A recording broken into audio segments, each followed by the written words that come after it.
Bonsoir et bienvenue à cette édition consacrée à la rétroactualité de la semaine. Nous débutons donc cette édition par les 10 premiers jours du mois musulman de Zulhijja qui correspond aux 10 jours avant la fête de Tabaski. Quel est donc le comportement que doit adopter le musulman? L'imam de la mosquée Ibn Baz répond à cette question dans cet extrait. Il faut dire que le mois de Zulhijja fait partie des mois sacrés que nous avons en islam. Nous avons 4 mois sacrés, dont Zulhijja, qui est le dernier mois de l'an musulman. C'est un mois très béni, c'est un mois sacré. Le messager sallallahu alayhi wa sallam, dans un hadith, il dit: il n'y a pas de jour où l'œuvre méritoire est plus récompensée que dans le mois de Zulhijja. Les compagnons ont posé la question au prophète, même s'il s'agit de le combat saint, la djihad, il dit même si c'est le djihad fi sabilillah, sauf celui qui sort de chez lui, qui part avec tous ses biens, qui ne revient ni avec ses biens, ni avec son propre âme. C'est-à-dire, il a pris tout ce qu'il a comme bien, il est parti en guerre pour faire avancer l'islam. Il a perdu son âme et il a laissé ses biens dans le combat pour faire avancer la religion d'Allah subhanahu wa ta'ala. C'est la seule personne qui peut avoir des œuvres, une récompense qui peut être comparée à celui qui pose des bonnes actions au cours de ces 10 premiers jours de ce mois de Zulhijja. Il y a beaucoup d'œuvres méritoires que les musulmans sont appelés à faire, notamment les jeûnes. On peut jeûner tous les 9 jours, étant donné que le 10e jour va être le jour de la fête, et il est interdit de jeûner les jours de fête. Donc le musulman qui a la latitude de jeûner les 9 jours, les 9 premiers jours du mois de Zulhijja, ça va être une bonne action. Si on aura l'occasion de le faire, il faut le faire. C'est des actes qui sont très très méritoires. À part ça, il y a le meilleur jour de l'année, qui est le 9e jour du mois de Zulhijja, Yawm Arafah. Le messager sallallahu alayhi wa sallam, il dit: celui qui jeûne le jour de Arafah, Allah va effacer les péchés de 2 années durant, une année passée et une année future. Donc le fait de jeûner une seule journée va faire en sorte qu'Allah t'efface tes péchés de 2 ans. Donc il ne faut pas négliger le jeûne du 9e jour qui sera le jour de Arafah. Beaucoup ont voulu prendre l'intention pour aller effectuer le rite du pèlerinage. Ça ne va pas être possible cette année pour les raisons que vous connaissez bien. Donc il faut tout faire pour avoir la récompense du jeûne de ce jour de Arafah. Et le 10e jour qui va coïncider avec la fête de la Tabaski, qui est une des 2 fêtes des musulmans, c'est aussi le jour qu'Allah a appelé dans le Coran Yawmul Hajj al-Akbar, le jour où les bêtes seront immolées, tant pour ceux qui sont partis faire accomplir les rites du pèlerinage, parce que c'est le jour où les pèlerins vont égorger leur hadja, et c'est le jour où les fidèles à travers le monde vont immoler leurs bêtes dans le sens d'avoir la récompense qu'Allah subhanahu wa ta'ala a fait dans l'acte d'adoration. Le ministre des Enseignements supérieurs, de la Recherche et de l'Innovation, Yahouza Sadissou, a procédé au cours de cette semaine au stade municipal de Niamey au lancement officiel des premières épreuves du baccalauréat session 2020. Les temps forts avec Haïssa Adamou et Issouf Abdou. Ils sont au total 58 180 candidats à affronter cette première phase des épreuves des examens du baccalauréat session 2020 sur toute l'étendue du territoire national. Ces épreuves physiques et sportives ont ainsi débuté ce jour 21 juillet 2020 sur l'ensemble du pays. Au titre de la région de Niamey, c'est le ministre des Enseignements supérieurs qui a procédé au lancement officiel des épreuves au niveau du jury 7. Situé au stade municipal de Niamey. Aujourd'hui, les examens, disons le baccalauréat sportif qui démarre, c'est aussi une satisfaction. Toutes les dispositions ont été prises par le gouvernement. Les moyens ont été mis à la disposition de l'Office du baccalauréat du Niger, qui est à son baptême de feu, parce que c'est la première édition du baccalauréat que cet office va organiser. Il vous souviendra que par le passé, les examens du baccalauréat étaient organisés par le service des examens du baccalauréat de l'université Abdou Moumouni de Niamey. Alors je me réjouis de constater que toutes les dispositions sont prises. Nous avons au total cette année 68 210 candidats pour le baccalauréat. Et pour le baccalauréat sportif, ils sont au total 58 182 qui sont aptes à passer le baccalauréat sportif, dont 15 574 filles et 42 608 garçons. À tous ces candidats, nous souhaitons, au nom du gouvernement, bonne chance pour les examens. Je me réjouis également de constater que les dispositions sont prises dans le cadre de la lutte contre la Covid-19 sur les différents sites des examens sportifs du baccalauréat. Alors, ce qui reste maintenant, c'est que les candidats s'y mettent, non seulement pour le baccalauréat sportif, mais également pour les épreuves écrites orales du baccalauréat, pour que, en tout cas, cette année, on ait un taux de réussite important. Le président du jury 7 n'a pas oublié de rappeler l'importance de ces épreuves physiques et sportives. Au niveau du jury EPS numéro 7 de Niamey, qui est composé de jurys à l'écrit numéro 24, numéro 25 et numéro 26. Nous avons totalisé 976 candidats pour l'épreuve sportive. Parce que c'est seulement les candidats aptes qui sont autorisés à passer l'épreuve sportive. Et pour ça, en dehors du présent, on a 12 membres. Les 12 membres sont répartis en 4 ateliers. Donc chaque atelier est composé de 3 membres de jury. Et pour chaque atelier, il y a un certain nombre de candidats affectés. À raison de, en moyenne, nous avons 44 candidats par atelier pour la journée. Et tout cela, c'est compte tenu de la situation que nous vivons, où les grands recoupements sont toujours qui ne sont pas autorisés. C'est que nous avons étalé les 976 là sur les 6 jours de travail. Toutes les dispositions nécessaires ont été prises pour le bon déroulement de ces épreuves qui se dérouleront durant 6 jours, tout en prenant en compte les mesures barrières contre le Covid-19. Rappelons que les épreuves écrites du baccalauréat 2020 se dérouleront à partir du 17 août prochain.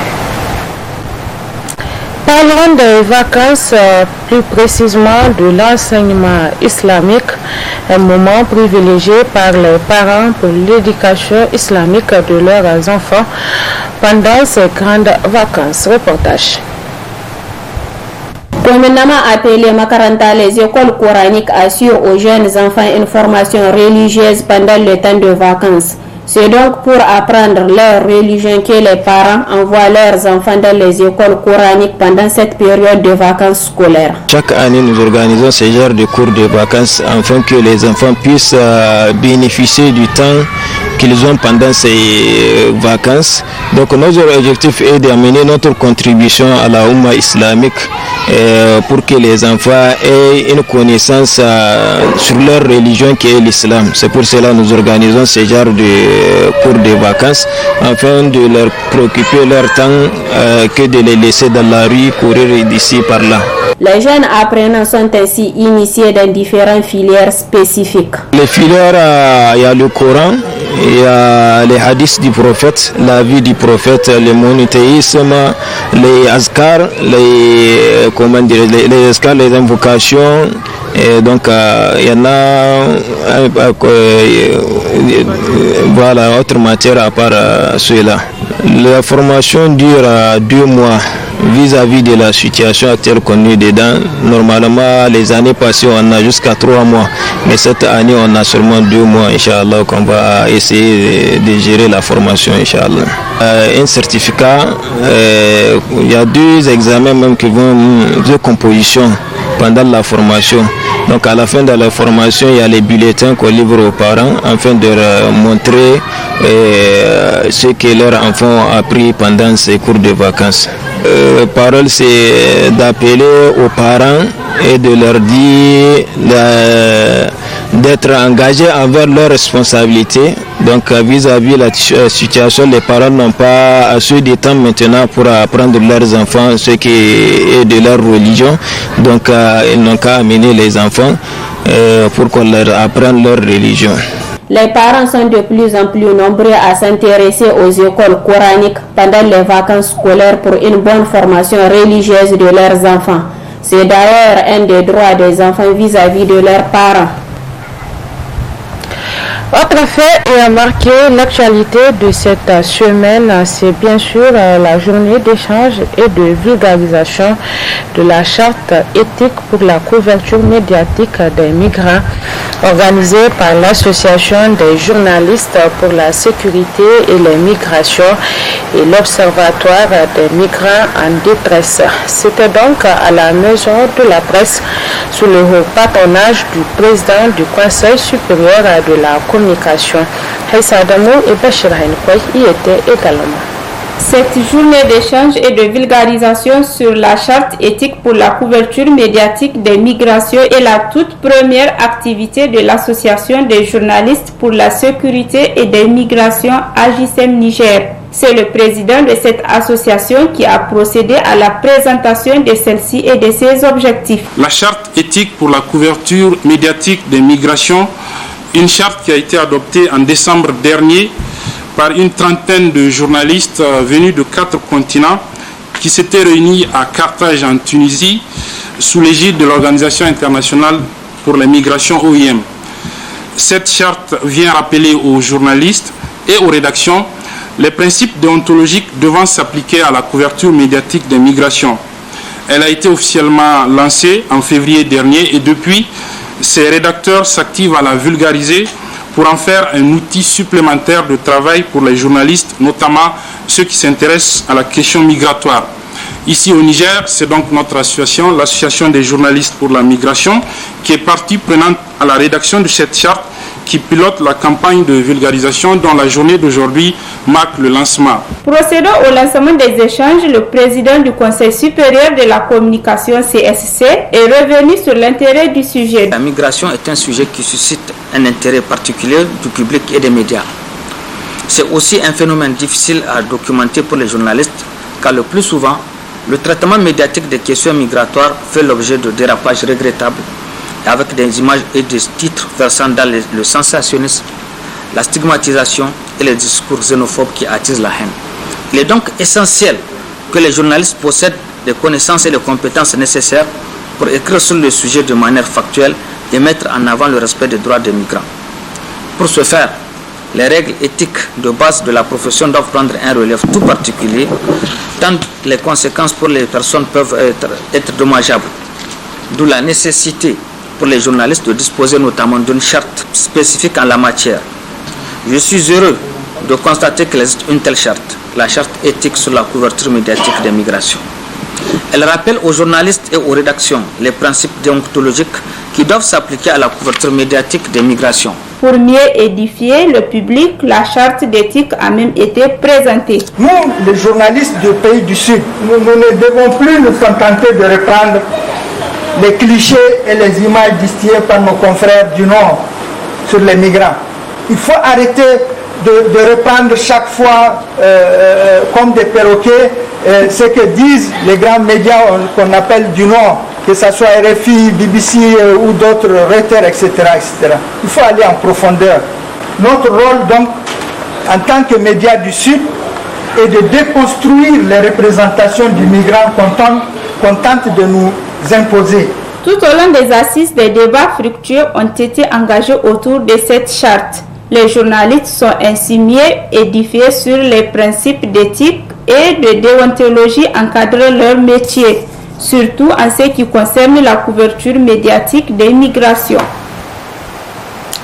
Après des concertations entre les dirigeants de la CEDEAO, le chef de l'État malien et le chef du mouvement M5, l'imam Mahamoud Diko, le président de la République, président en exercice de la CEDEAO, s'est adressé à la presse.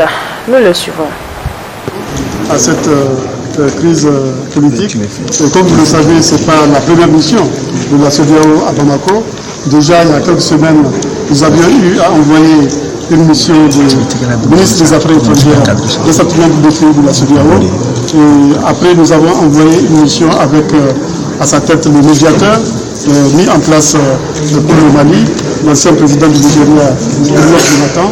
Et pour aller de l'avant encore, nous avons décidé de mettre en place cette mission de 5 chefs d'État qui aujourd'hui donc a fait des rencontres avec tous les acteurs.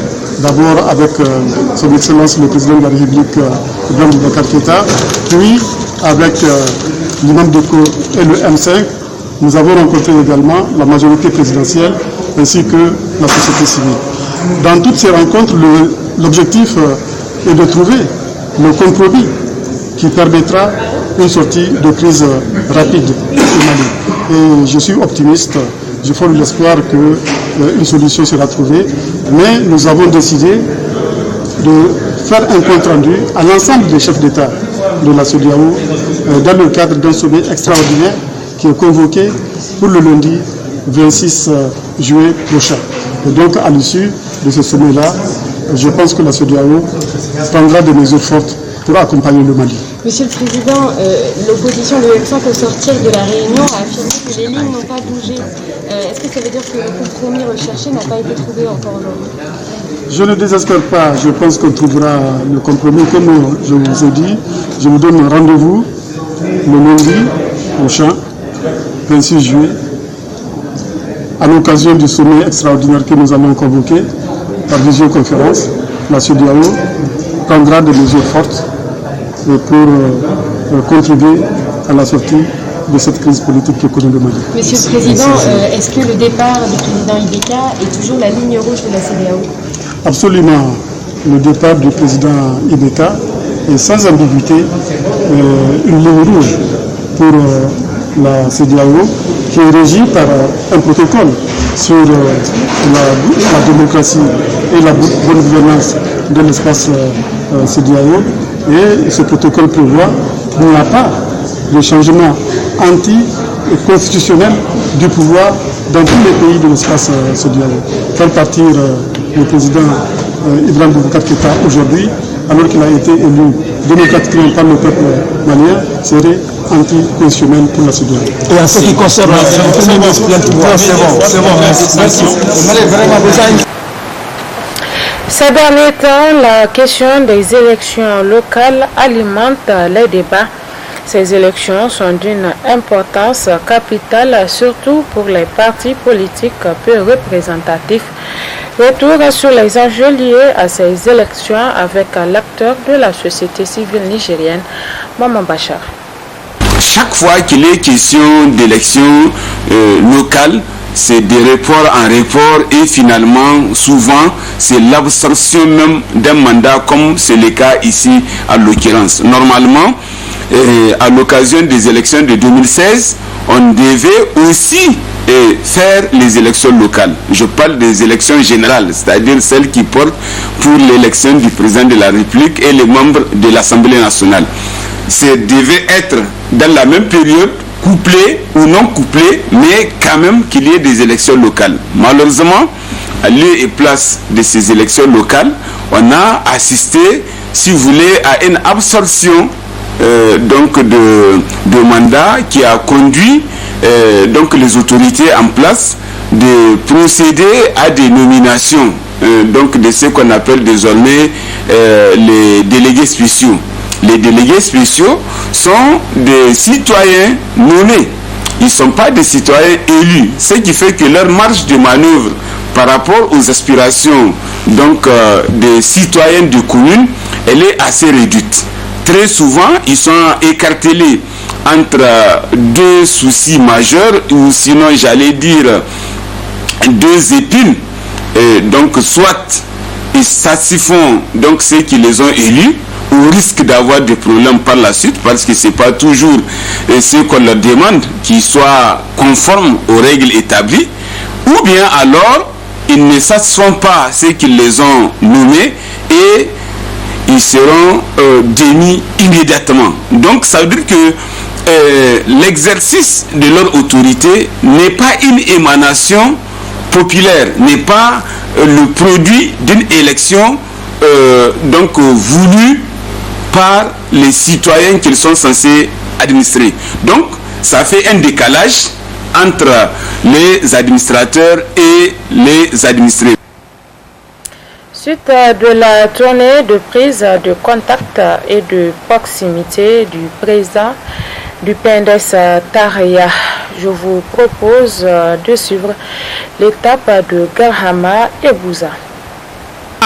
Take iya ta yi shi kuma ta yi shi cikin abun bai bata mata rai ba, cikin ba a tilasta ba, saboda in muka ga dama muna mu yi abin da muka gani a sauran kasashen Afirka, amma mu ba mu iya mu ga irin wannan damar, saboda mu masu kishin demokrasiya, mu ne muka kawo demokrasiya, mu ne muka gwagwarmaya a yi demokrasiya, mu ne za mu tsarkar da demokrasiyan mu ne za mu gyara ta, mu ne za mu yi ta yanda nan gaba ko wani ya yunkuri ya mai da hannu agogo baya abun ba zai mishi ba insha Allah. Sai bazu rasuwar yan tarayya ko gobe. Intéressons-nous à présent au village de Gabgoura, un village situé dans une zone à risque et qui a été victime de certaines catastrophes naturelles récemment. Est-ce que cette année, ces risques sont envisagés et prévenus? Réponse dans ce reportage de Abdelmoumouni Abdraman et Ralia Sami. Situé dans le nord-ouest de la région de Niamey, le village de Gabgoura est un village périphérique implanté dans une des zones rouges de la capitale, c'est-à-dire les zones les plus touchées par les inondations. Ainsi, avant chaque saison des pluies, des dispositions sont prises et les habitants du quartier s'organisent pour toute éventualité. Vous savez que le village de Gabgoura fait partie des zones à risque et à risque absolu. Et nous sommes dans la bande rouge. La communauté urbaine entière de Niamey est dans un versant où il communique avec le fleuve Niger. Donc toute la bande est inondable. Et ce qui fait que depuis un certain temps, avec les autorités communales, le président de la délégation spéciale, le PRGC, qui nous accompagne. Donc nous avons tenu des réunions et des éléments techniques ont été apportés pour parer vraiment à ces genres de problèmes que nous avons connus dans les années antérieures.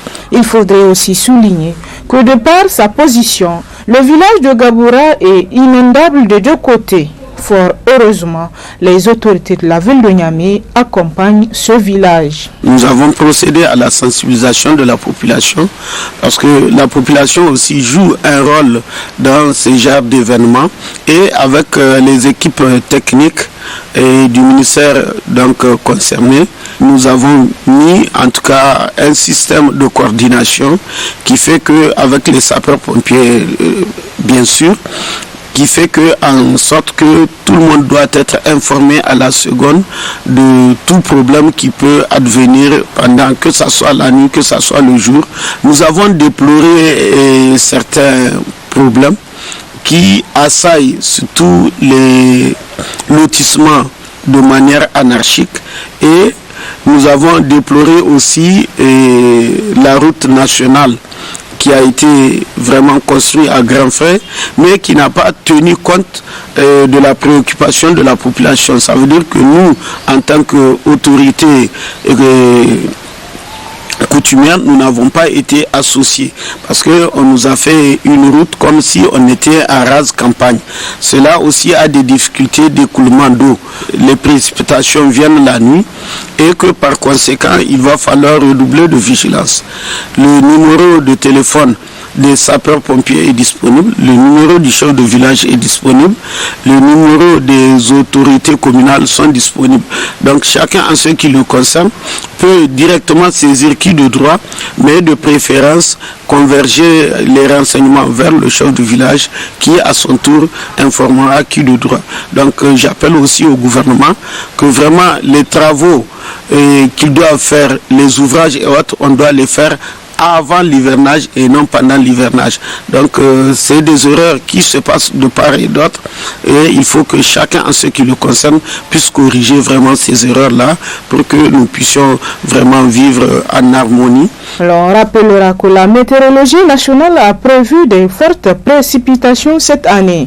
Pour donc éviter des sinistres comme ceux enregistrés en 2017 au niveau du village de Gabogoura, des efforts sont consentis à tous les niveaux afin de pouvoir faire face à toute éventuelle survenue de catastrophes naturelles.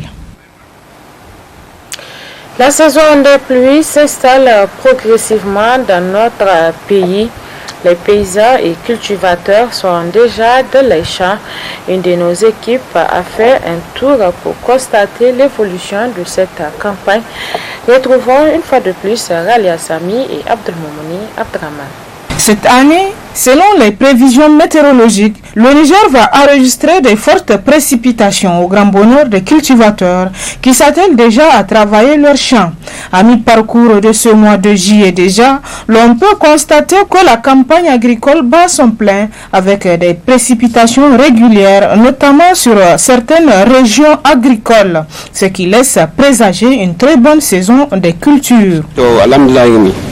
Okay, dia sun tana gusto tana boy kenan to dum dai ina da yim dai ai sai go dai ga ke dia dum da ni mun kan ala boy mun kan ai ba boy mun wallahi sun sai abin so alhamdulillah dum so wa go ka woni wa boy no gumo dama dum yi sun wa boy dama da kan awasu bambai aga kai dum yi sa dum yi da mun kan ba ta an fuwa sita ban ne to wanda yake mun fa so woni ke mo faagi tabaling da gibisi woni da moy da kan woni ke da kan aga kay bungo ak te dum yesi gumo tin aga kay haro kay na amma so ka alhamdulillah inir ko sabu kay ya ago kay de a ce go kay boy mo ku a wono ka go ni albarka na aga boyda wona wo da gay kula ga labo wino to mo wono wat kula labo sibu.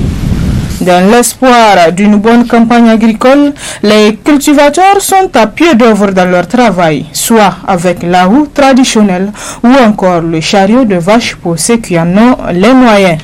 Espérons donc une très bonne culture agricole. Nous sommes à quelques jours de la fête de Tabaski, période propice de consommation à grande échelle du bois de chauffe et du charbon de bois. Quel impact l'utilisation de ces deux ressources peut avoir sur l'environnement? Élément de réponse dans ce reportage.